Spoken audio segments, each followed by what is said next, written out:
الله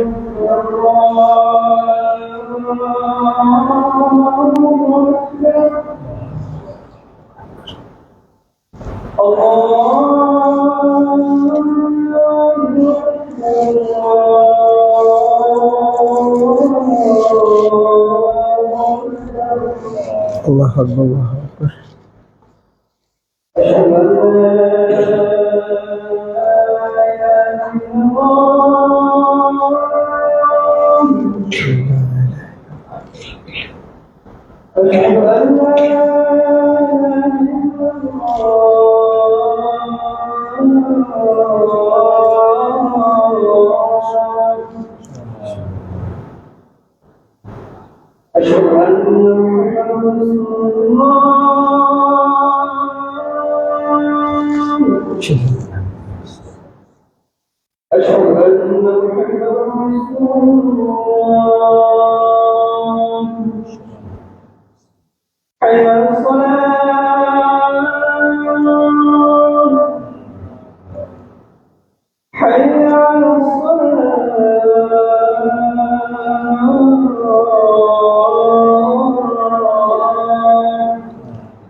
إن الحمد لله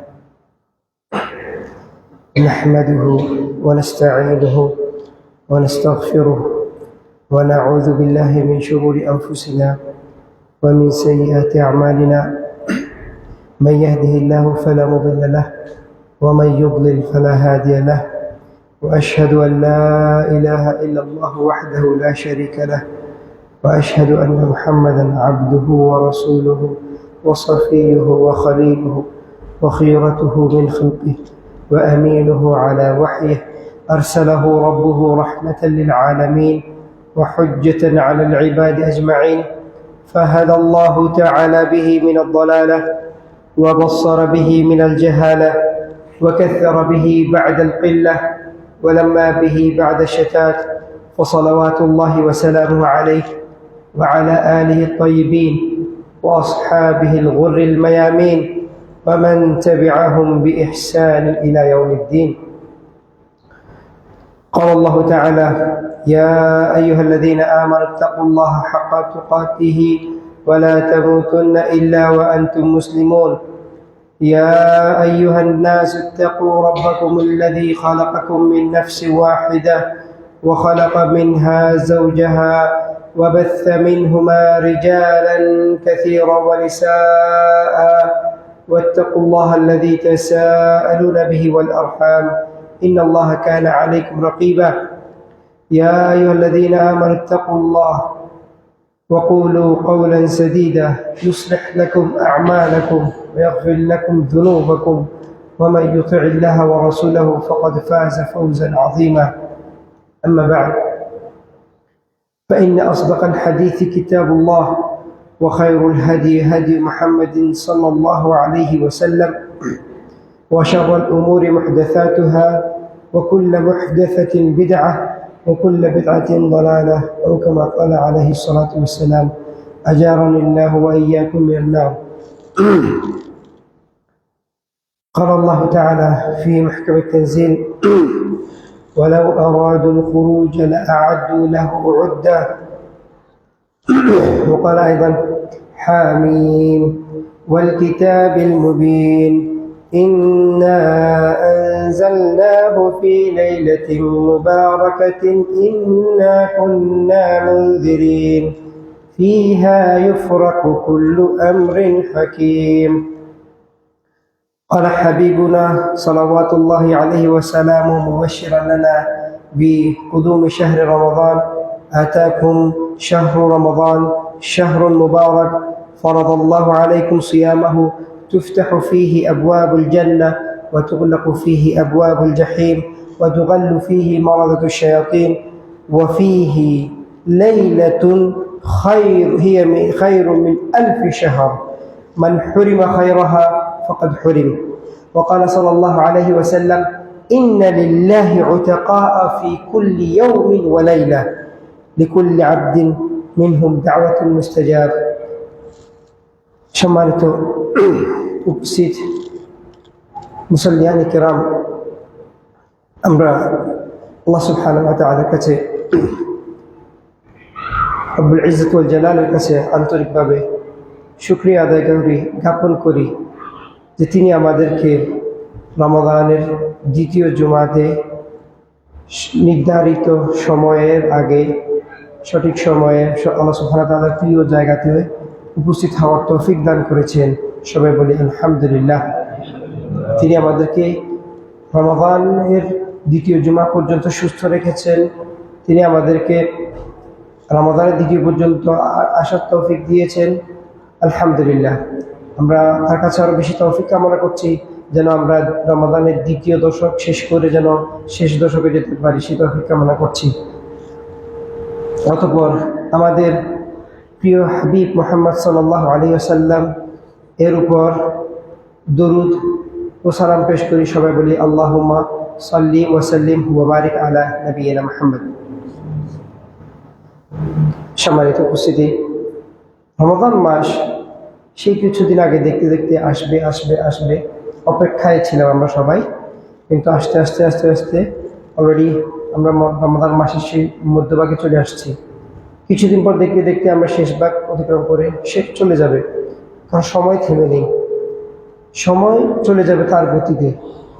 এবং বিশেষ করে এই রমাদান মাসে আমরা গত 12টি রমজান শেষ করে আজকে 13 রমজানে আছি। এই 12টি রমজানে আমরা কি করেছি একটু নিজেরা রিক্যাপ করি, রিভিউ করি যে আমরা আসলে রমাদান মাসের যে হক, রমাদান মাসের যে পরিমাণ ইবাদত করার প্রয়োজন, যে পরিমাণ নিজের সময়টাকে আল্লাহ সুবহানাহু ওয়া তাআলার নিকটবর্তী হওয়ার জন্য ব্যয় করার প্রয়োজন, সেটাকে আদৌ ব্যয় করেছি কিনা নিজেদেরকে প্রশ্ন করার প্রয়োজন। কারণ সময় গড়িয়ে যাচ্ছে এবং খুব দ্রুতই এই বরকতের মাস, রহমতের মাস, মাগফিরাতের মাস, নাজাতের মাস সব চলে যাবে। কিন্তু আমরা হয়তো দেখা যাবে যে কি আমাদের দুর্ভাগ্য, আল্লাহ না করুক, হয়তো আমরা দেখা যাবে খালি হাতেই রয়ে গেলাম, রমাদান থেকে আমরা কিছু নিতে পারব না।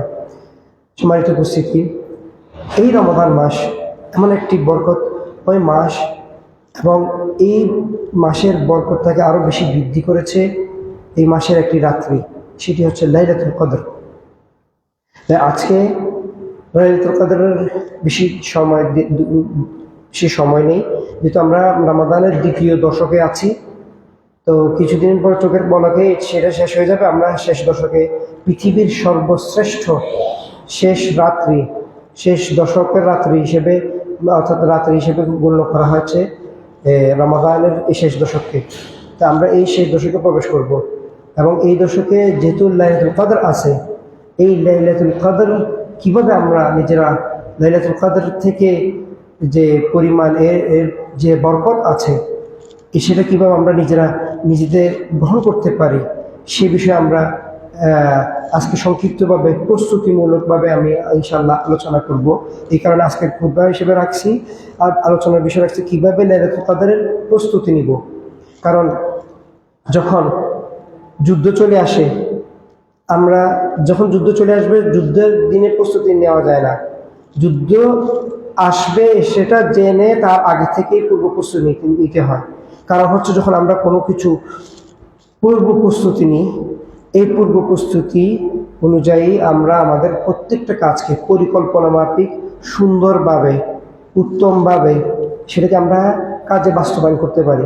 কিন্তু যে কোনো কাজ পূর্ব পরিকল্পনা এই মাসে জন্য বিশেষ করে এই লাইলাতুল কদরের উদ্দেশ্যে আমরা প্রস্তুতি নিব। এখন আমরা কেন প্রস্তুতি নিব, কেন এই মাসের জন্য প্রস্তুতি নিব, কি আছে এই রাতের, এই রাতের ফজিলত সম্পর্কে, এই রাতের বরকত সম্পর্কে আল্লাহ সুবহানাহু ওয়া তাআলা পবিত্র কুরআনুল কারীমে বলেন, ইন্না আনজালনাহু ফি লাইলাতুল কদর ওয়া মা আদরাকা মা লাইলাতুল কদর লাইলাতুল কদরি খায়রুম মিন আলফি শাহর। তিনি বললেন নিশ্চয় এই দিন ইন্না আনজালনাহু ফি লাইলাতুল কদর, আমি কোরআনকে নাযিল করেছি, আমরা কোরআনকে নাযিল করেছি লাইলাতুল কদরে। এবং আপনি কি জানেন লাইলাতুল কদর কি? আল্লাহ নিজেই এরপর আয়াতে উত্তর দিচ্ছেন, লাইলাতুল কদর হচ্ছে 1000 মাসের চেয়েও বেশি উত্তম। সুবহানাল্লাহ, 1000 মাসের চেয়েও বেশি উত্তম। এই 1000 মাস উলামায়ে কেরামগণ, যারা গণিতবিদ আছে, সংখ্যাবিদ আছে, তারাই সবাই হিসাব নিকাশ করে নির্ধারণ করলেন যে প্রায় 83 বছর 4 মাস, 83 বছর 4 মাস সে চেয়ে উত্তম। সুবহানাল্লাহ, আপনি এক রাতে যদি ইবাদত করেন, সেই রাতটি যদি লাইলাতুল কদর হয়ে যায়, তার মানে আপনি আপনার জীবদ্দশা থাকা অবস্থায় যথেষ্ট আপনার বয়স ততটুকু পৌঁছাবে না, কিন্তু আপনি ওই এক রাতেই 83 বছর, প্রায় 83 বছর, অনেকে বলে প্রায় 84 বছর হিসাব করলে আপনি প্রায় 84 বছরের পরিমাণ অধিক পরিমাণ সওয়াব পাবেন আপনি যদি এক রাত পেয়ে যান, সেটা হচ্ছে কদরের রাতে। তার মানে বোঝা যাচ্ছে এই রাতটি এত বেশি গুরুত্বপূর্ণ। আর আমাদের উম্মতে মুহাম্মাদের বয়স হচ্ছে একদম ছোট, লাইফ স্প্যানটা অনেক বেশি ছোট। রাসূল সাল্লাল্লাহু আলাইহি ওয়াসাল্লাম নিজেই বলছেন, আমার উম্মতি মা বাইনা 60 ওয়া 70, আমার উম্মতের বয়স 60 থেকে 70 এর মধ্যে। তার মানে ছোট। অথচ আমরা যদি পূর্ববর্তী উম্মতের দিকে তাকাই, আদম আলাইহিস সালামের দিকে তাকাই, নূহ আলাইহিস সালামের দিকে তাকাই, নূহ আলাইহিস সালামের তো শুধু দাওয়াতি জীবন, শুধু দাওয়াতি জীবনে ছিল 950 বছর। তার আগে শৈশব, কৈশোর, ছোটবেলা, এর দাওয়াতি জীবনের পরবর্তী অংশ, এগুলোর তো কোনো হিসাব নাই। শুধু দাওয়াতি জীবন যদি 950 বছর হয়, তার মানে আর অন্যান্য উম্মতেরাও প্রায় শত শত বছর, হাজার হাজার বছর বেঁচেছেন। কিন্তু সেটার তুলনায় তো আমাদের তো একদম ছোট, একদম ছোট।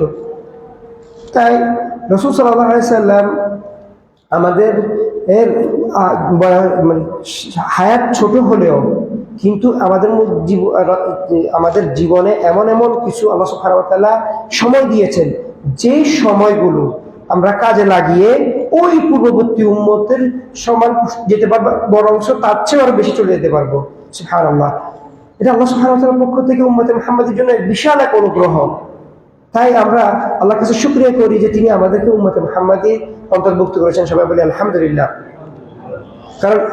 কারণ উম্মতে মুহাম্মাদের আলাদা একটা ফজিলত আছে, সেটা আজকে আলোচনার বিষয় না, এটা দীর্ঘ একটা বিষয়, আলোচনার বিষয়। তাই এই বরকতময় রাতে যেভাবে আল্লাহ সুবহানাহু ওয়া তাআলা আমাদেরকে জানিয়েছেন যে তিনি কোরআন নাযিল করেছেন, এই কোরআন নাযিল করার কারণে এই রাতটি আরো বেশি বরকতময় হয়। কারণ কোরআনুল কারীম একটি বরকতময় কিতাব। এবং এই রাতে জিবরিল আলাইহিস সালামের নেতৃত্বে লক্ষ লক্ষ ফেরেশতা আল্লাহ সুবহানাহু ওয়া তাআলা পৃথিবীতে পাঠান বিভিন্ন গুরুত্বপূর্ণ, আগামী 1 বছরের গুরুত্বপূর্ণ কার্যাদি দিয়ে তিনি আল্লাহ সুবহানাহু ওয়া তাআলা পাঠান। এই কারণে উলামা কেরামগণ বলছেন যে এই রাতের এত বেশি গুরুত্ব বহন করে, এবং এই রাতের ইবাদত সবার জন্য খুব কর্তব্য। অনেকে বলছে এটা করা ফরজ, মানে এটা এভাবে জোর দিয়ে বলছেন।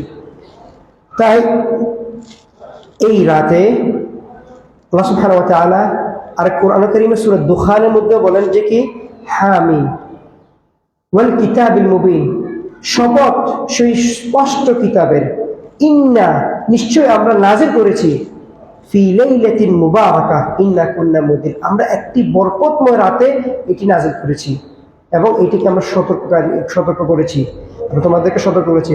ফিহা ইউফরাকু কুল্লু আমরিন হাকিম, আল্লাহ সুবহানাহু ওয়া তাআলা বলেছেন এখানে যাবতীয় হিসাব নিকাশ বিধান যা আছে সবকিছু এখানে স্থির করা হয়, সব সিদ্ধান্ত এই রাতে দেওয়া হয়। তার মানে এই রাতটা হচ্ছে আমাদের ভাগ্য রজনী।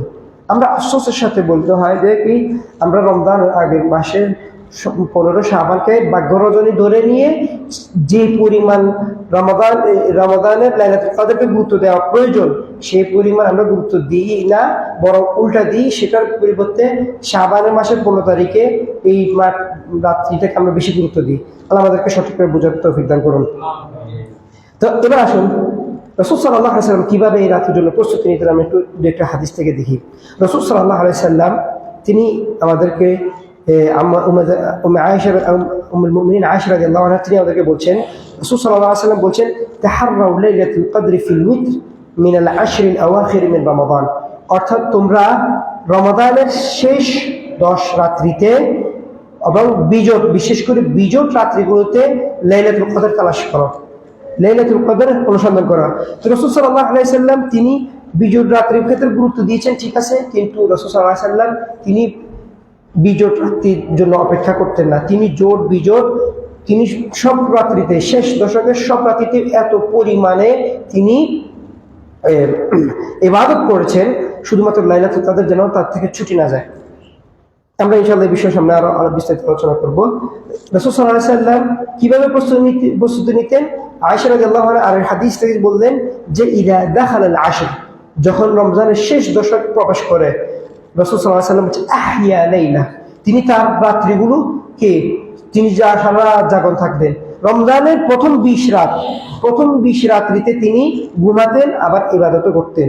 তিনি রাত্রি একটা এমন না যে তিনি রাত জেগে ইবাদত করছেন রমজানের প্রথম 20 রমজানে, কিন্তু শেষ দশকে তিনি আর রাত্রে ঘুমাতেন না, তিনি সারা রাত ইবাদত করতেন। ওয়াইকাদ আহলা, তার আরেকটি বৈশিষ্ট্য ছিল, তিনি তার পরিবারকেও পর্যন্ত জাগিয়ে দিতেন, পরিবারের সদস্য সবাইকে জাগিয়ে দিতেন যাতে করে তারাও সব পরিমাণে ইবাদত করে। ওয়াজাদ্দা ওয়াশাদ্দাল মিজার, অর্থাৎ তিনি এত বেশি পরিশ্রম করতেন যে কোমর বেঁধে তিনি পরিশ্রমে নেমে যেতেন, এভাবে তিনি বলেছেন। এবং আয়েশা রাদিয়াল্লাহু আরেকটি হাদিসে বলছেন, কানা রাসূলুল্লাহ সাল্লাল্লাহু আলাইহি ওয়াসাল্লাম ইয়াজতাহিদু ফিল আশরিল আওয়াখির মা লা ইয়াজতাহিদু ফি গায়রি, অর্থাৎ রাসূল সাল্লাল্লাহু আলাইহি ওয়াসাল্লাম শেষ দশকে যে পরিমাণে মুজাহাদা করত, যে পরিমাণে পরিশ্রম করত, যে পরিমাণে ইবাদত করত, যে পরিমাণে বন্দেগী করত, রাসূল সাল্লাল্লাহু আলাইহি ওয়াসাল্লাম আর অন্য কোনো সময়ে এরকম করতেন না। অর্থাৎ রাসূল সাল্লাল্লাহু আলাইহি ওয়াসাল্লাম এটাকে এইভাবে প্রস্তুতি নিয়েছেন, গুরুত্ব দিয়েছেন। সম্মানিত উপস্থিতি, এখন আসি আমরা কিভাবে প্রস্তুতি নিব, কারণ আমাদের প্রস্তুতি প্রয়োজন। রাসূল সাল্লাল্লাহু আলাইহি ওয়াসাল্লামের প্রস্তুতি আমরা বলেছি, এখন আমরা তো রাসূল সাল্লাল্লাহু আলাইহি ওয়াসাল্লামের যুগে নেই। আমাদের বর্তমান যুগ হচ্ছে একটি খুব ব্যস্ততম একটি যুগ, ব্যস্ততম একটি সময়। আমরা নিজেরাও সাধারণত সবসময় ব্যস্ত থাকি, তারপরেও আমাদেরকে প্রস্তুতি নিতে হবে, পরিকল্পনা মাফিক প্রস্তুতি নিতে হবে। সম্মানিত উপস্থিতি, মনে রাখবেন, সত্যিকারের ফলপ্রসূ প্রস্তুতির জন্য আমাদেরকে 3টি স্তম্ভের উপর ভিত্তি করে নিতে হবে। প্রথম ভিত্তি কি, সেটা হচ্ছে আমাদের আকাঙ্ক্ষা, ইচ্ছা, আগ্রহ থাকতে হবে যেন পাহাড় সম থাকে, অর্থাৎ কাল জাবাল, যেমন থাকে আমাদের এমনি হালকা একটা টিলা পরিমাণ যেন জানা থাকে যে আমাদের এই পরিমাণ, আমার এই চূড়ায় উঠতে হবে, ব্যাস দ্যাটস ইট। এটা না, যেন আমি যেন সর্বোচ্চ চূড়ায় যেন উঠতে পারি, অর্থাৎ আমাদের আশা আকাঙ্ক্ষা যেন মনের গভীর থেকে আসে এবং সত্যিকারের ইচ্ছা শক্তি। আপনার যদি ইচ্ছা শক্তি না থাকে, আপনি এই শেষ দশকে প্রস্তুতি নিতে পারবেন না, আপনি আবাদত করতে পারবেন না। অর্থাৎ আপনার সামনে যত ধরনের চ্যালেঞ্জ আসবে, এই সব ধরনের চ্যালেঞ্জ মোকাবেলার ইচ্ছা শক্তি থাকতে হবে। 2 নম্বর, আপনাকে এই শেষ দশকে কিভাবে আপনি আমল করবেন সে অনুযায়ী পরিকল্পনা করতে হবে, কারণ পরিকল্পনা যদি না করে থাকেন আপনি সে অনুযায়ী আমল করতে পারবেন না। যেটা আমাকে শুরুতে বলছি, আল্লাহ নিজে বলছে লাউ আরাদুল খুরুজ লাআদ্দু লাহু উদ্দা, অর্থাৎ তারা যদি জিহাদের প্রস্তুতি নিতে চায়, তারা তার আগে কিন্তু অলরেডি প্রস্তুতি নিত। ঠিক এই কারণে আমাদেরকে, যেহেতু আমরা শেষ দশকে নিজের সাথে একটা জিহাদে নামবো, যেটা করে আল্লাহ সুবহানাহু ওয়া তাআলার যত বেশি নিকট অবলম্বন করতে পারি, কাছে যেতে পারি, তাই আমাদেরকে অবশ্যই কি পরিকল্পনা করতে হবে, লক্ষ্য নির্ধারণ করতে হবে।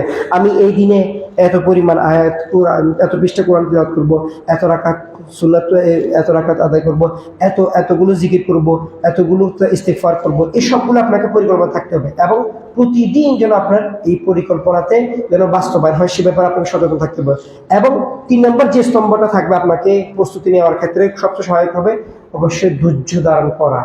এবং আশা রাখতে হবে। আপনি ধৈর্য ধারণ করলেন না এবং যদি আশা না থাকে, ধৈর্য ধারণ করলেন কিন্তু আশা থাকলো না, সেটাও হবে না। আবার আশা রাখলেন কিন্তু ধৈর্য ধারণ করলেন না, সেটাও হবে না। অবশ্যই দুটোকে ব্যালেন্স করতে হবে। ধৈর্য ধারণ করবেন এবং আশা রাখবেন, কারণ প্রত্যেকটি ইবাদত অবশ্যই একটি পরিশ্রমের কাজ। অবশ্যই আমাকে ধৈর্যের পরিচয় দিতে হবে, কারণ আপনি যখন পরিচয় দিবেন, ধৈর্যের সঠিক পরিচয় দিবেন, তখন আল্লাহ সুবহানাহু ওয়া তাআলা আপনাকে সেই তৌফিক দিবেন। এই কারণে আল্লাহ সুবহানাহু ওয়া তাআলা বললেন পবিত্র কোরআনে বলবেন, ওয়ানাবলুয়াকুম হাত্তা না'লামাল মুজাহিদিনা মিনকুম ওয়াস-সাবিরিন ওয়ানাবলু আখবারাকুম। আমরা তোমাদেরকে অবশ্যই পরীক্ষা করব। কেন পরীক্ষা করব? হাত্তা না'লামাল মুজাহিদিনা মিনকুম ওয়াস-সাবিরিন, যাতে করে আমি তোমাদের মধ্যে কে পরিশ্রমী, কে মুজাহিদ ছিল এবং কে ধৈর্যশীল আসে, সেটা আমি তোমাদেরকে পরীক্ষার মাধ্যমে কিন্তু বেছে নিব। সুবহানাল্লাহ। এবং ওয়ানাবলুয়াকুম আখবারাকুম, এবং তোমাদের প্রত্যেকটা কর্মকে আমি পরীক্ষা করে দেখব। কারণ আল্লাহ সুবহানাহু ওয়া তাআলা আমার মন থেকে আমি আসলে কি সত্য কিনা, আমার ইচ্ছার ক্ষেত্রে সেই বিষয়ে আল্লাহ সুবহানাহু ওয়া তাআলা আমাকে অবশ্যই যাচাই করবেন।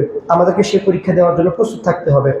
এবার সম্মানিত উপস্থিতি, আসুন যে সর্বপ্রথম যে প্রস্তুতিটা নিব, আমাদের ঈমান আকীদা পরিপূর্ণভাবে কুফর মুক্ত রাখতে হবে, সকল ধরনের কুফর থেকে মুক্ত রাখতে হবে। কারণ আপনি ঈমান আকীদা যদি কুফর মুক্ত রাখতে না পারেন, তাহলে আপনি যত ধরনের ইবাদত করেন, এমনকি লাইলাতুল কদরের ইবাদত, আপনি লাইলাতুল কদর পেয়ে গেছেন, আপনি লাইলাতুল কদরে এমন ইবাদত করছেন সারা জীবন আর কখনো করেন না, কিন্তু আপনার আকীদা শুদ্ধ না, আপনার ঈমানের মধ্যে কুফর মিশ্রিত আছে, তখন যে আপনার এই ইবাদত পুরোটাই বরবাদ হয়ে যাবে। সম্মানিত উপস্থিতি, খুব খুব সূক্ষ্ম বিষয়। তাই কুফর মিশ্রিত ইবাদত, কুফর মিশ্রিত ইবাদত যদি থাকে, এটা আপনার কঠিন কালে আশা করি না যে এই ইবাদত কবুল করবে। আসলে আমরা কুফর সম্পর্কে একটু জানি। আমাদের সমাজের মধ্যে সবচেয়ে বর্তমানে প্রচলিত যে কুফরটা আছে, সেটি হচ্ছে তাগুত, তাগুতের মাধ্যমে কুফরি করা। তাই আমরা অনেকেই তাগুতের অনুসারী, আমরা নিজেরাও অনেকে তাগুত, কিন্তু আমরা জানি না, আমরা জানি না। আমি তাগুত সম্পর্কে একটু সংক্ষিপ্ত একটা পরিচয় দিচ্ছি। অথচ তাগুত সম্পর্কে আল্লাহ সুবহানাহু ওয়া তাআলা আমাদেরকে স্পষ্ট বলে দিয়েছেন, ওয়াকাদ উমিরু আইয়াকফুরু বি, তাগুতকে অস্বীকার করার জন্য আমাদেরকে নির্দেশ দিয়েছে। ওয়াকাদ উমিরু, তাদেরকে নির্দেশ দেওয়া হয়েছে আইয়াকফুরু বি, যাতে করে তারা তাগুতের অস্বীকার করে, কুফরি করে, অর্থাৎ তাকে অস্বীকার করে, বাদ দেয়, ত্যাগ করে। এবং রাসূল সাল্লাল্লাহু আলাইহি ওয়াসাল্লাম কি আমাদেরকে রাসূল সাল্লাল্লাহু আলাইহি ওয়াসাল্লাম এবং প্রত্যেকটা যুগে নবী রাসূলকে প্রেরণ করেছে এই একটা দাওয়াত দিয়ে। আল্লাহ বলেন, ওয়ালাকাদ বাআসনা ফি কুল্লি উম্মাতিন রাসূলান, নিশ্চয় আমরা প্রত্যেকটা উম্মতের মধ্যে রাসূল প্রেরণ করেছি। কি বলে? এই আনি ইবুদুল্লাহ, এই মর্মে, এই বার্তা দিয়ে যে তারা যেন আল্লাহ সুবহানাহু ওয়া তাআলা ইবাদত করে, ওয়াজতানিবুত তাগুত, এবং যেন তারা তাগুতকে পরিহার করে। আল্লাহ সুবহানাহু ওয়া তাআলা তাগুতের বিষয়টা কিন্তু আমরা জানি না, কিন্তু কোরআনের মধ্যে বড়তে প্রত্যেক অনেকগুলো জায়গা থেকে তাগুত সম্পর্কে স্পষ্টভাবে রয়েছে। আমরা তাগুতকে অস্বীকার করার ব্যাপারে আমার নির্দেশ এসেছে। তাগুত সম্পর্কে ইমাম ইবনে কাইয়্যিম রাহিমাহুল্লাহ খুব সুন্দরভাবে সংক্ষিপ্তভাবে একটা পরিচয় দিয়েছেন। তিনি বললেন, তাগুত হলো সেই সব কিছু যার মাধ্যমে বান্দা তার সীমা অতিক্রম করে, হোক তা উপাস্যর মাধ্যমে, অর্থাৎ উপাসনার মাধ্যমে কোনো যদি সীমা অতিক্রম করে, অর্থাৎ গায়রুল্লাহর ইবাদতের ক্ষেত্রে, এবং তার যদি তার অনুসরণের ক্ষেত্রে যদি কেউ যদি অতিরিক্তভাবে সীমা লঙ্ঘন করে, এবং কারোর আনুগত্যের ক্ষেত্রেও, তার কথা মান্য হওয়ার ক্ষেত্রে, বাধ্য হওয়ার ক্ষেত্রেও যদি মাত্রাতিরিক্ত সীমা লঙ্ঘন করে, অবশ্যই সেক্ষেত্রে তাগুত চলে আসে। এই কারণে তাগুত সম্পর্কে আমাদেরকে অবশ্যই জানতে হবে। তো ইমাম ইবনে কাইয়্যিম রাহিমাহুল্লাহ তিনি পাঁচটা তাগুতের পরিচয় দিয়েছে। আমরা যেন একটু সংক্ষিপ্তভাবে বলি, যাতে আমরা চিনতে পারি, এই তাগুত থেকে আমরা যেন নিজেদেরকে রক্ষা করতে পারি। এক নম্বর তাগুত হচ্ছে ইবলিস লা'নাতুল্লাহ আলাইহি, অভিশপ্ত ইবলিস হচ্ছে সর্বপ্রথম তাগুত। কারণ আল্লাহ সুবহানাহু ওয়া তাআলা নিজেই বলেছেন, আলাম আহাদ ইলাইকুম ইয়া বানি আদম, হে ইবনি আদম, আমি কি তোমাদেরকে বলিনি যে আল্লাহ তা'বুদুশ শাইতান, তোমরা শয়তানের ইবাদত করো না।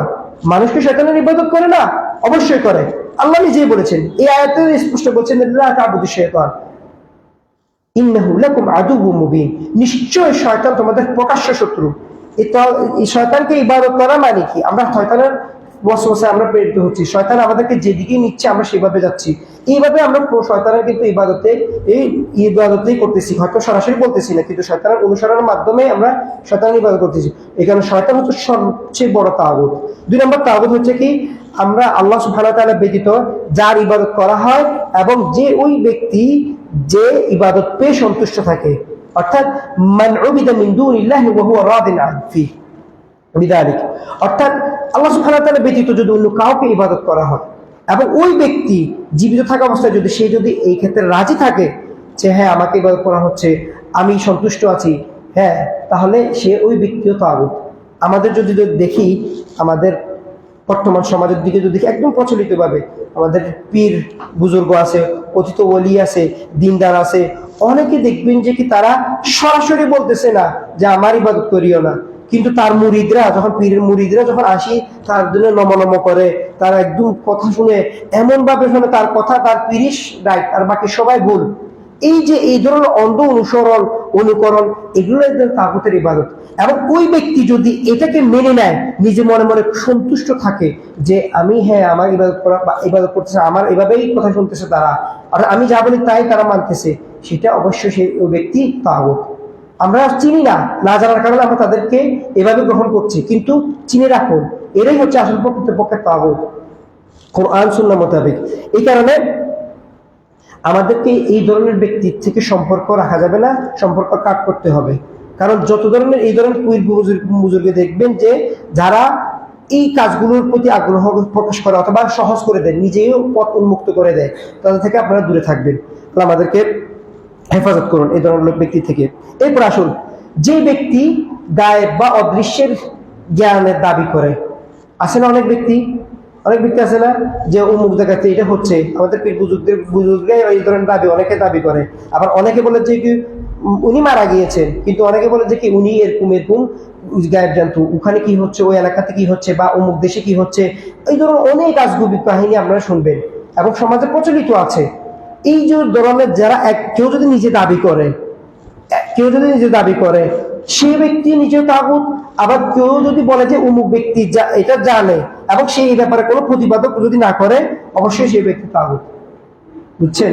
কারণ আমার মধ্যে এই জ্ঞান নেই এবং একজন আমার উপর ইন্তিসাব করছে, অর্থাৎ আমার উপর এই জ্ঞান জানি বলে সম্পর্কিত করছে, আমি সেই বিষয়ে প্রতিবাদ করি নাই, যার কারণে যদি না করি মানুষ বিভ্রান্ত হবে। সে প্রতিবাদ না করে তার মানে কি আমি সেই ব্যাপারে সন্তুষ্ট আছি, সেটাই তো বোঝাচ্ছে। তাই অবশ্যই এই ব্যাপারে সাবধান থাকবেন। যে ব্যক্তি বলেন, আল্লাহ সুবহানাহু ওয়া তাআলা নিজে বলেন, কুল লা ইয়ালামু মান ফিস সামাওয়াতি ওয়াল আরদ আল গায়বা ইল্লাল্লাহ, আপনি বলুন আসমান এবং জমিনে একমাত্র গায়েব জানে আল্লাহ সুবহানাহু ওয়া তাআলা ছাড়া। আল্লাহ সুবহানাহু ওয়া তাআলা একমাত্র জ্ঞান জানে, তিনি আর ছাড়া আর কেউ জানে না, আর কেউ গায়েব জানে না।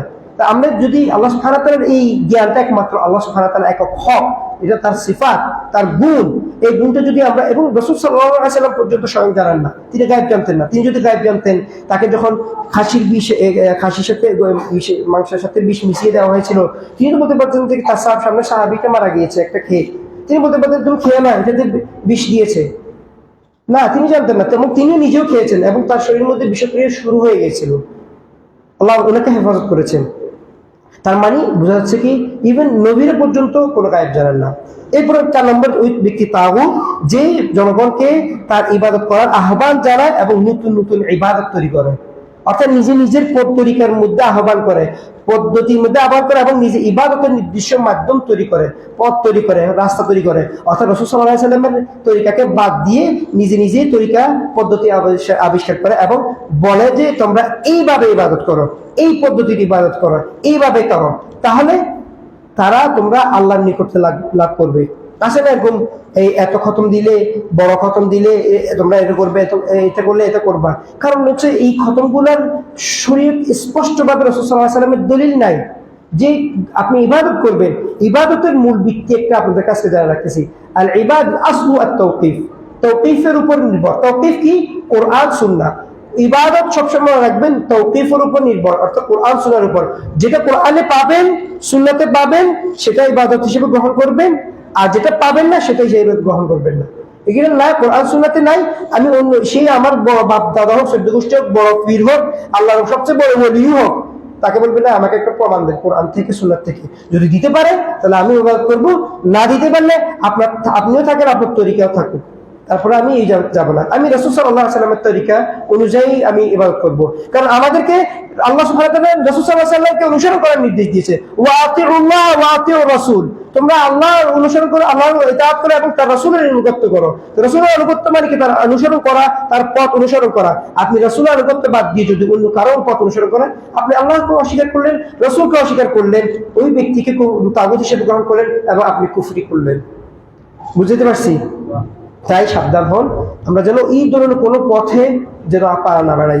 সর্বশেষ ব্যক্তি তাগুত হিসেবে পরিচয় দিয়েছেন, সে হচ্ছে যে আল্লাহ সুবহানাহু ওয়া তাআলার বিধি বিধান ছাড়া বিধি জারি করে, সেটার উপর সে অনুযায়ী ফয়সালা করে, মানব রচিত আইন দ্বারা শাসন কার্য চালায়।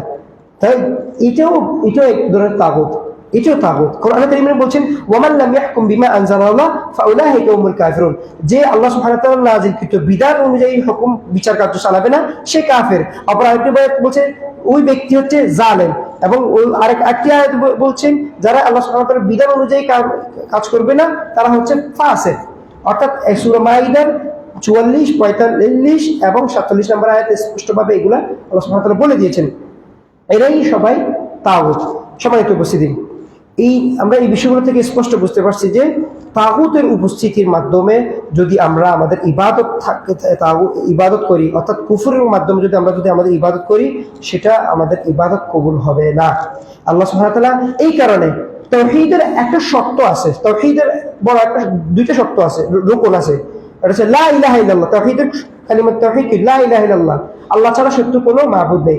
লা ইলাহা অর্থাৎ নাফি, বাদ দিতে হবে। প্রথমে আল্লাহ কিন্তু শুরু করেন ইল্লাল্লাহ, লা ইলাহা ইল্লাল্লাহ বলতে পারতেন, আগে সাব্যস্ত করতে পারতেন, পরে বাদ দিতে পারতেন, কিন্তু না, তিনি আগে বাদ দিয়েছেন। কি বাদ দিয়েছেন? আল্লাহ সুবহানাহু ওয়া তাআলা নিজে বলেছেন, ফামান ইয়াকফুর বিত-তাগুত, যে তাগুতেরকে অস্বীকার করবে, তাগুতকে কুফরি করবে, বাদ দিবে, ত্যাগ করবে, বর্জন করবে, ওয়া ইউমিন বিল্লাহ, অর্থাৎ এরপরে আল্লাহর উপর ঈমান আনবে।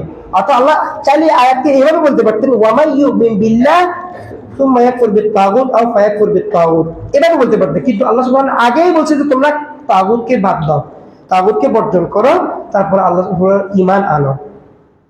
বলছে ফাকাদ ইসতামসাকা বিল উরওয়াতিল ওয়াসতা, অর্থাৎ সে আল্লাহ সুবহানাহু ওয়া তাআলার শক্ত রুদ্ধ দ্বারা ধরে থাকলো।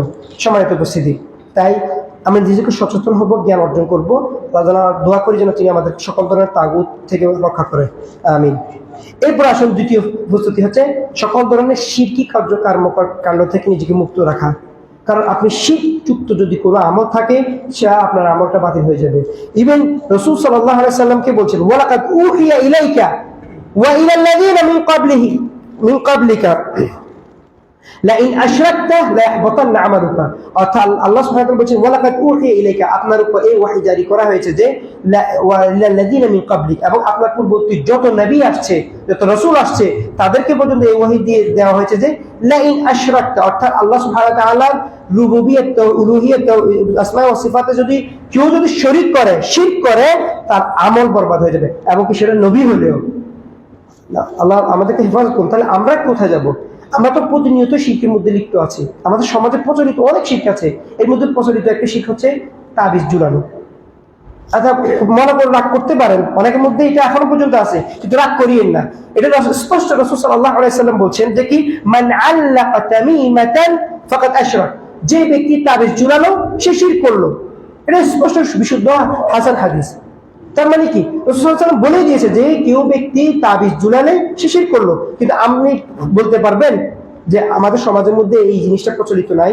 আমি সংক্ষিপ্ত ছোট একটা বিষয় দিয়েছি, অহরহ অনেক বড় বড় শিরক আমাদের সমাজে প্রচলিত আছে, যেটা কমন সেটা নিয়ে আমি একটা উদাহরণ দিচ্ছি। আপনি বলতে পারবেন কি, নাই আমাদের ঘরের মধ্যে আশেপাশে আমার ছেলে, মা, বোন, তারপর হচ্ছে যে কি আত্মীয় স্বজন যত আছে, দেখবেন তাবিজ, তাদের মধ্যে তাবিজ ঝুলানো আছে, খুব বড় হোক সেটা। এখানে রাসূল সাল্লাল্লাহু আলাইহি ওয়াসাল্লাম বলেছেন, ইন্নার রুকা ওয়াত তামাম ওয়াত তিওয়ালাতা শিরক, নিশ্চয়ই বিভিন্ন ধরনের ঝাড়ফুঁক আছে যেগুলো শরীয়ত অনুমোদিত নয় সেগুলো, এবং ওয়াত তামাইম যেটি তাবিজ ঝুলানো, এবং ওয়াত তিওয়ালাত অর্থাৎ স্বামী স্ত্রী দূর করা অথবা ভালোবাসার জন্য যে ধরনের ইয়া করা হয়, কি বলা যায় নাম, তাবিজ নেওয়া হয়, এগুলো সবগুলো শিরক। এবং আরেকটা হাদিসে বলছেন, মান আল্লাকা শাইআন উকিলা ইলাইহি, অর্থাৎ যে কোনো কিছু যদি লাগালো, সেটা আপনি আগি লাগান, গলায় লাগান, হাতে লাগান, কোমরে লাগান, আল্লাহ সুবহানাহু ওয়া তাআলা তাকে ওটার উপরে ছেড়ে দিবে, অর্থাৎ আল্লাহ সুবহানাহু ওয়া তাআলা তার কোনো দায়িত্ব নেবে না। তার মানে সেটা পরিপূর্ণভাবে শিরক। কারণ আমি আদনা শুরাকা আনিশ শিরক, আল্লাহ নিজে বলেছেন আমি তোমরা যার সাথে আমার শিরক করো আমি তাদের থেকে মুক্ত। তা আমি তাবিজ লাগালাম, আমি তাবিজ বিশ্বাস করছি যে এই তাবিজ আমাকে জিন থেকে রক্ষা করবে, আমি বিশ্বাস করছি যে এই তাবিজ লাগালে আমি সুস্থ হব, আমি বিশ্বাস করতেছি এই তাবিজ দিলে আমি রাত্রে আমাকে কিছু চাবি ধরবে না। এই ধরনের আমরা বিশ্বাস থেকে বানাই, এই বিশ্বাসটাই আমাদের শিরক, এই বিশ্বাসটা হচ্ছে শিরক। কিন্তু এটা আমাদের সমাজে অনেক বেশি প্রচলিত। এই বিষয়গুলো, এই শিরক যদি আপনার মধ্যে থাকে, আপনার পরিবারের মধ্যে থাকে, এবং আপনি যদি ওই পরিবারের কর্তা হন, এটা যদি বাদ না দেন, আপনি যতই ইবাদত করেন, এমনকি লাইলাতুল কদরের ইবাদত করেন, আপনার লাইলাতুল কদরের ইবাদত কবুল হবে না। কারণ স্পষ্ট বলছি, শিরক যুক্ত আমল আল্লাহ সুবহানাহু ওয়া তাআলা কখনো কবুল করেন না। আল্লাহ আমাদের বুঝতে তৌফিক দান করুন। এরপরে 3 নম্বর যেটা প্রস্তুতি নিব, আমরা যত ধরনের বিদআত আছে, বিদআতকে বাদ দিতে হবে। বিদআতকে বাদ দিয়ে আমরা সুন্নত যুক্ত আমল করব। সুন্নত যুক্ত আমল বিশ্বাস করেন অল্প হোক, কিন্তু এটা তো অনেক বরকত আছে। আপনি বিদআত যুক্ত দেখবেন যতগুলো বিদআত যুক্ত আমল আবিষ্কার করেছে সেগুলো কিন্তু কম না, অনেক বেশি, অনেক বেশি, এগুলোর পরিমাণ অনেক বেশি। আপনাকে এতবার করতে হবে, বিভিন্ন সংখ্যা নির্ধারিত করা আছে, সংখ্যা নির্ধারিত করা আছে। কিন্তু এই রাসূল সাল্লাল্লাহু আলাইহি ওয়াসাল্লামের ক্ষেত্রে দেখবেন প্রত্যেকটা আমলের ক্ষেত্রে তিনি যদিও কোনো আমলের সংখ্যা নির্ধারণ করেছেন, সেটা কিন্তু খুব অল্প পরিমাণে, এবং তিনি সুন্নাহ পদ্ধতি আমলগুলো কিন্তু দেখবেন অল্প, কিন্তু সেগুলোতে বারাকা আছে, সেগুলোই করবেন। এই কারণে 3 সাহাবীর কথা তো আমরা সবাই জানি। এক সাহাবী বলছে যে আমি ঘুমাবো না, আমি সারা রাত ইবাদত করবো, আমি রোজা রাখবো, সারা বছর কোনো রোজা ইফতার করবো না, এই একজন বিয়ে করবো না। তো রাসূল সাল্লাল্লাহু আলাইহি ওয়াসাল্লাম বলছেন আর নিকাহ মিন সুন্নতি, নিকাহ সুন্নাতের উপর। আবার তিনি বলছেন আমি রাত্রে ঘুমাই এবং সালাত আদায় করি, এবং আমি বিবাহ করি, এবং আমি সিয়াম পালন করি। তার মানে আমার সুন্নাহ অনুযায়ী তোমরা আমল করো। তোমরা যেটাকে কম মনে করতেছো এটাই হচ্ছে বেস্ট। তুমি যে অন্য নিজে বেশি করতে যাবা, এটা তো তোমার জন্য কি ক্ষতিকর হবে। এই কারণে সবার কদর অর্থাৎ লাইলাতুল কদর কেন্দ্রিক যত ধরনের বিদআত আছে সেগুলো বাদ দিতে হবে। পাশাপাশি আমাদের মধ্যে যত ধরনের বিদআতি আমল আছে সেগুলো বাদ দিতে হবে। সম্মানিত উপস্থিতি, 4 নম্বর যে আমরা প্রস্তুতি নিতে পারি সেটা হচ্ছে ইতিকাফের নিয়ত করা। মসজিদে আমরা এখন থেকে ইতিকাফের নিয়ত করব, যাতে করে যারা আল্লাহ সুবহানাহু ওয়া তাআলা যাদেরকে সহজ করে দিয়েছেন দুনিয়ার কার্যকর্ম থেকে, নিজেরা সবকিছু গুটিয়ে এই বাকি যে কয়েকদিন সময় আছে, আগামী সপ্তাহ অর্থাৎ আগামী জুমা পর্যন্ত সময় আছে, এরপরে আমরা শনিবার থেকে 21 রমজান শুরু হবে। আপনারা জুমা যারা ইতিকাফ করার নিয়ত করবেন, তারা যেন জুমা সূর্যাস্ত হওয়ার আগেই আপনার জুমার দিন মসজিদে এসে ইতিকাফ ঢুকে যাবেন। অর্থাৎ 20 রমজান শেষ হওয়ার আগে, 21 রমজান শুরু হওয়ার আগেই আপনি শেষ হওয়ার আগে, এবং 21 রমজান শুরু হওয়ার আগে আপনি মসজিদে অবস্থান করবেন। এটা তো আপনি এই এক সপ্তাহ সময় আছে, যদি ইতিকাফ করার পরিকল্পনা থাকে, লাইলাতুল কদর পাওয়ার ইচ্ছা থাকে, তাহলে আপনি নিজেকে এই এক সপ্তাহের মধ্যে সবকিছু গুটিয়ে পরিকল্পনা করে আপনি শেষ করে ফেলেন। রাসূল সাল্লাল্লাহু আলাইহি ওয়াসাল্লাম ইতিকাফ করেছেন। তিনি ইতিকাফ কেন করেছেন? তিনি লাইলাতুল কদর পাওয়ার জন্য ইতিকাফ করেছেন। তিনি যখন প্রথম রমজানে 10 দিন ইতিকাফ করেছেন, শেষের দিকে আসার পরে জিবরাইল আলাইহিস সালাম বলছেন যে আপনি যে যার জন্য ইতিকাফ করেছেন, যেটা আশা করতেছেন সেটি সামনে আছে। এরপর রাসূল সাল্লাল্লাহু আলাইহি ওয়াসাল্লাম মাঝখানে যে 10 দিন আছে, সেই 10 দিনে ইতিকাফ করেছেন। শেষ 20 রমজানের সময় এসে জিবরাইল আলাইহিস সালাম আবার বললেন যে আপনি যেটা তালাশ করতেছেন সেটি সামনে দশকে আছে। অর্থাৎ তিনি লাইলাতুল কদর তালাশের জন্য তো ইতিকাফ করেছেন, এবং লাইলাতুল কদরের জন্য পুনরায় সর্বশেষ দশক তিনি ইতিকাফ করেছেন। সম্মানিত উপস্থিতি, এরপরে আমরা লাইলাতুল কদর পাওয়ার জন্য এবং লাইলাতুল কদরে বিশেষ করে কিয়াম করার জন্য, বেশি করে কিয়াম করার জন্য নিজেদেরকে এখন থেকে আরো বেশি প্রস্তুতি নিতে হবে, এবং চেষ্টা করতে হবে যখন আমরা সালাত আদায় করবো একটু রুকুটাকে একটু দীর্ঘ করি, সিজদাকে একটু দীর্ঘ করি, সিজদাতে একটু দোয়া করি, যাতে করে আমাদের কিয়ামগুলো পরিপূর্ণ হয়, সুন্দর হয়, আল্লাহ সুবহানাহু ওয়া তাআলার হাবিব আমল অনুযায়ী যেন হয়, সেভাবে চেষ্টা করব। রাসূল সাল্লাল্লাহু আলাইহি ওয়াসাল্লাম নিজেই বলেছেন, মান কামা রমাদান ঈমানান ওয়া ইহতিসাবা গুফিরা লাহু মা তাকাদ্দামা মিন যামবি। যে ব্যক্তি ঈমানের সাথে আমলের সওয়াবের আশায় যদি লাইলাতুল কদর রমজান মাসে যদি তিনি কিয়াম করেন, তার পূর্ববর্তী গুনাহ সবগুলো মাফ করে দেবেন। সুবহানাল্লাহ। এবং তিনি আবার আরেক হাদিসে বলছেন যে মান কামা লাইলাতুল কদর, যে ব্যক্তি লাইলাতুল কদর ঈমানের সাথে এবং ইহতিসাবের সাথে অর্থাৎ সওয়াবের আশায় যদি কিয়াম করে, তার পূর্ববর্তী গুনাহ সব মাফ করে দেওয়া হবে। সুবহানাল্লাহ। তাই আমরা চেষ্টা করব যেন পরিপূর্ণভাবে নিজেদেরকে প্রস্তুতি নিই।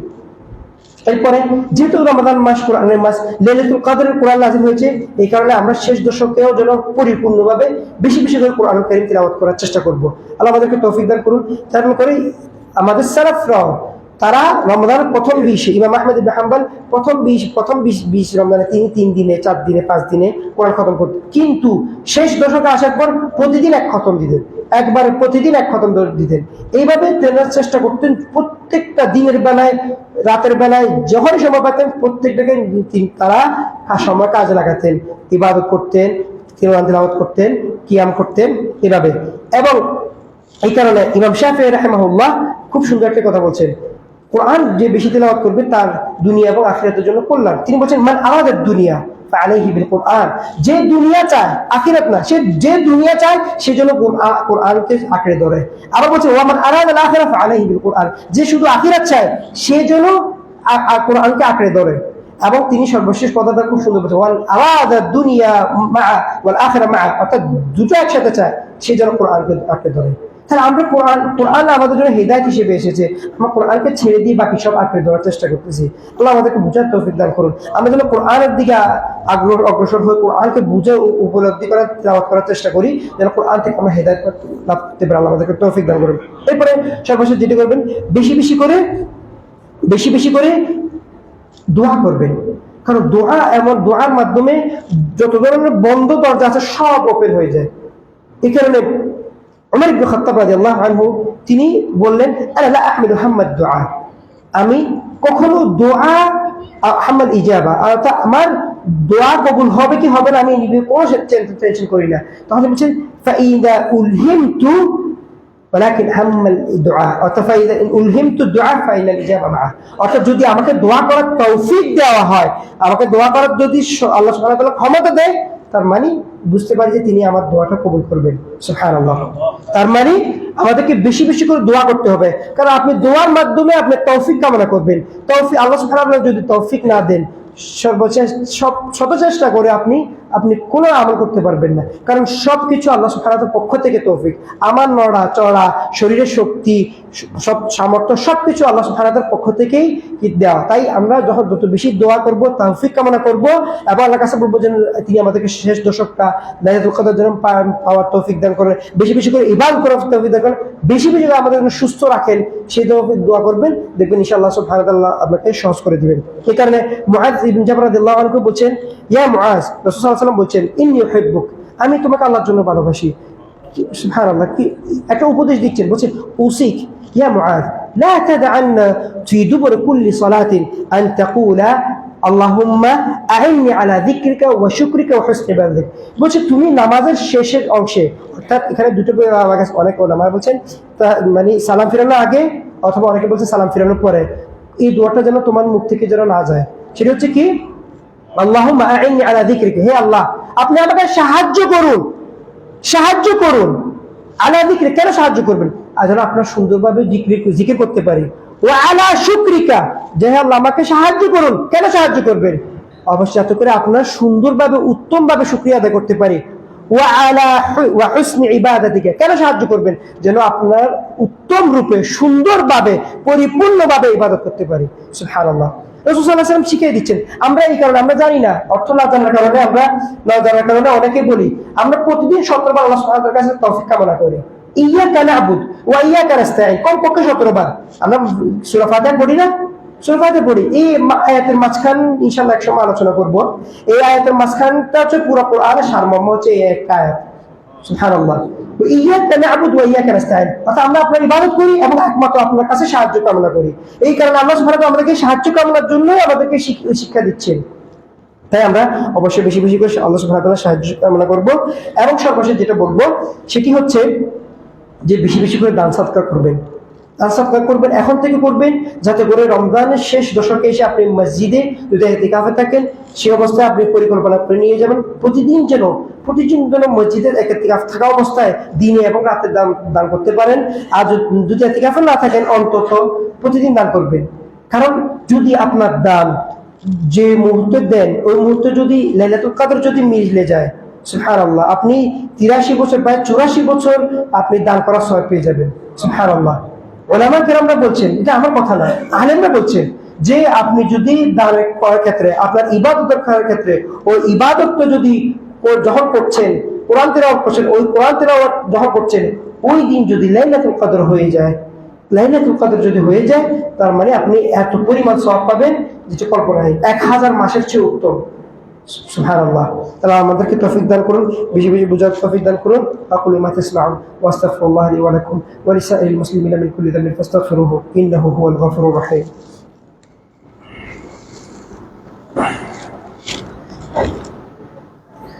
আলহামদুলিল্লাহ আলা ইহসানিহি ওয়া শুকরু লাহু আলা তাওফীকিহি ওয়া আমতিনানিহি ওয়া আশহাদু আল লা ইলাহা ইল্লাল্লাহু ওয়াহদাহু লা শারীকা লাহু তা'যীমান লিশানিহি ওয়া আশহাদু আন্না মুহাম্মাদান আবদুহু ওয়া রাসূলুহু। আম্মা বা'দ। সম্মানিত উপস্থিতি, রাসূল সাল্লাল্লাহু আলাইহি ওয়াসাল্লাম একটা হাদিস আমি শুরুতে বলেছিলাম, একদম শুরুতে, ইন্না লিল্লাহি উতাকা ফি কুল্লি ইয়াউমিন ওয়া লাইলা, অর্থাৎ প্রতিদিন দিনে এবং রাতে আল্লাহ সুবহানাহু ওয়া তাআলা কত সংখ্যক বান্দাকে জাহান্নাম থেকে মুক্তি দেন। সুবহানাল্লাহ। অর্থাৎ প্রতিদিন, রমজানের প্রতিদিন দিনের বেলা এবং রাতে, প্রতিদিন দিনের বেলা রাতে অনেক সংখ্যক মানুষকে আল্লাহ সুবহানাহু ওয়া তাআলা জাহান্নাম থেকে মুক্তি দেন।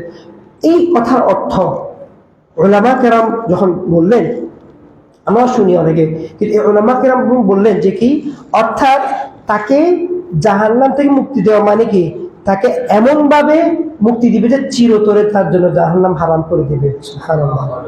কারণ আপনাকে জাহান্নাম থেকে মুক্তি দেওয়া মানে কি, জাহান্নাম আপনার জন্য হারাম করে দিবে, আপনাকে জাহান্নামে দিবে না। আল্লাহু আকবার। কত বড় একটা ফজিলত এটি এই রমজান মাসে আছে। এবং আলেমরা বলছেন যে কি, এবং প্রশ্ন থাকতে পারে, আচ্ছা তাকে তো রমজান মাসে জাহান্নাম থেকে মুক্তি দিয়েছে, তখন রমজানের পরে সে যে গুনাহ করে বা অন্যান্য কাজ, কিভাবে সে এটা ধরে রাখবে, তাই না? তো উলামা কেরামরা উত্তর দিয়েছেন, বলছেন তাদের বাকি জীবন আল্লাহ সুবহানাহু ওয়া তাআলা এমন কাজের প্রতি পরিচালিত করেন যা তাদের পাপ মোচন করে এবং নিশ্চিত করেন যে তারা সবসময় পবিত্র থাকে এবং কখনোই আল্লাহর অবাধ্য না হন এবং তার আগুনে যাতে প্রবেশ না করে। সুবহানাল্লাহ। আল্লাহ সুবহানাহু ওয়া তাআলা আপনাকে সহজ করে দিবেন, আপনার বাকি জীবনটা সহজ করে দিবেন, কিন্তু আপনাকে কষ্ট করতে হবে কি, এই 1 মাস, যাতে করে আপনি নিজেকে ওই ব্যক্তিদের নামের অন্তর্ভুক্ত করতে পারেন যাদেরকে আল্লাহ সুবহানাহু ওয়া তাআলা জাহান্নাম থেকে মুক্তি দিয়েছেন। ইয়া রাব্বুল আলামিন, দোয়া করি যেন আল্লাহ সুবহানাহু ওয়া তাআলা আমাদেরকে তৌফিক দান করে, যেন আমরা ওই সকল ব্যক্তিদের অন্তর্ভুক্ত হতে পারি যাদেরকে আপনি জাহান্নাম থেকে মুক্তি দিয়েছেন। এবং এই সুযোগ কি আপনারা জানেন, রমজান 30 দিনে 60 বার আছে, 60 বার সুযোগ আছে, 60 বার, অর্থাৎ দিনে এবং রাতে, দিনে একবার রাতে একবার। তার মানে দিনেও চেষ্টা করবেন, দোয়া করবেন, এবং রাতেও বেশি বেশি করে দোয়া করবেন। আল্লাহ সুবহানাহু কাছে দোয়া করি যেন তিনি আমাদেরকে জাহান্নাম থেকে মুক্তি দান করুন। ইয়া রাব্বাল আলামিন, আপনি আমাদের জাহান্নাম থেকে মুক্তি দান করুন। এই রমজান মাসে আমাদেরকে প্রতিটা ক্ষেত্রে সুন্দরভাবে উত্তম রূপে ইবাদত করার তৌফিক দান করুন, বেশি বেশি করে দোয়া করার তৌফিক দান করুন, বেশি বেশি করে কোরআন তিলাওয়াত করার তৌফিক দান করুন, বেশি বেশি করে আমাদের গুনাহগুলো মাফ করে দিন। ইয়া রাব্বাল আলামিন, আমরা যেন প্রতি মুহূর্তে ইস্তিগফার করতে পারি সে তৌফিক দান করুন, প্রতি মুহূর্তে তাসবিহ করতে পারি সে তৌফিক দান করুন, প্রতি মুহূর্তে তাসবিহ, তাহলিল, তাহমিদ সবকিছু করতে পারি সে তৌফিক দান করুন। ইয়া রাব্বাল আলামিন, আপনি আমাদের রমজানকে কবুল করে নিন, রমাদানের প্রত্যেকটা সিয়ামকে কবুল করে নিন, প্রত্যেকটা দানকে কবুল করে নিন, প্রত্যেকটা আমলকে কবুল করে নিন। ইয়া রাব্বুল আলামিন, এই রমজান মাসে আমাদেরকে মুক্তি দান করুন জাহান্নাম থেকে, রমাদান মাসে আমাদেরকে জাহান্নাম থেকে মুক্তি দান করুন। আমাদের যে ভাইরা পৃথিবীর বিভিন্ন প্রান্তে কষ্টে আছে তাদের কষ্ট লাঘব করে দিন। ইয়া রাব্বুল আলামিন, বিশেষ করে গাজাবাসী যারা কষ্টে আছে, যারা অনাহারে আছে, ছোট ছোট শিশু অনাহারে আছে, কষ্টে মারা যাচ্ছে, তাদেরকে আল্লাহ রহম করুন, তাদেরকে হেফাজত করুন, তাদেরকে এই শত্রু থেকে মুক্তি দান করুন, তাদেরকে পুনর্বাসন করুন, তাদের যারা অসুস্থ আছে তাদেরকে সুস্থ দান করুন। ইয়া রাব্বুল আলামিন, আমাদের দেশকে স্থিতিশীল করে দিন। ইয়া রাব্বুল আলামিন, আমাদের দেশকে শান্তিময় করে দিন। আমাদের দেশে বিভিন্ন প্রান্তে বিভিন্ন জায়গাতে অশান্তি অরাজকতা বিরাজ করছে। ইয়া রাব্বুল আলামিন, আমাদের দেশকে শান্তিতে দান করুন। যারা এই দেশকে অস্থিতিশীল করতে চাচ্ছে, যারা এই দেশকে ভিন্ন খাতে নিয়ে যাওয়ার চেষ্টা করতেছে, তাদের সবাইকে আল্লাহ তাদের হেদায়েত দান করুন, তাদের হেদায়েত দান করুন, আমাদের সবাইকে হেদায়েত দান করুন, আমাদের যুবকদেরকে হেদায়েত দান করুন। আমরা যেন এই রমজান মাসে বেশি বেশি করে কাজে লাগাতে পারি সে তৌফিক দান করুন। আমাদের মুরব্বীদেরকে ক্ষমা করে দিন, আমাদের মুরব্বীদেরকে আমল করার তৌফিক দান করুন। আমাদের মধ্যে যারা জীবিত আছে তাদেরকে আপনি ক্ষমা করে তা আপনার জান্নাতবাসী করে নিন, এবং যারা মারা গিয়েছেন, যারা পৃথিবী থেকে গত হয়ে গেছেন তাদেরকে ক্ষমা করে দিন এবং তাদেরকে জান্নাতবাসী করে নিন। ইয়া রাব্বুল আলামিন, এই দাওয়া সেন্টার হিসেবে কবুল করে নিন হে রাব্বুল আলামিন। এই মসজিদকে যারা খেদমত করতেছে, এই মসজিদের যারা দান করতেছে, এই মসজিদের উন্নতির ক্ষেত্রে প্রতিনিয়ত যারা কাজ করছে তাদেরকে কবুল করে নিন, তাদের দানকে কবুল করে নিন এবং এর বিনিময়ে জান্নাত দান করুন ইয়া রাব্বুল আলামিন। আমাদের সবাইকে আপনি ক্ষমা করে দিন, আমাদের সবাইকে ক্ষমা করে দিন, আমাদের সবাইকে ক্ষমা করে দিন। আমরা আপনার ক্ষমা প্রার্থী। أقول ما تسمعون واستغفر الله لي ولكم ولسائر المسلمين من كل ذنب فاستغفروه إنه هو الغفور الرحيم. أقيموا الصلاة.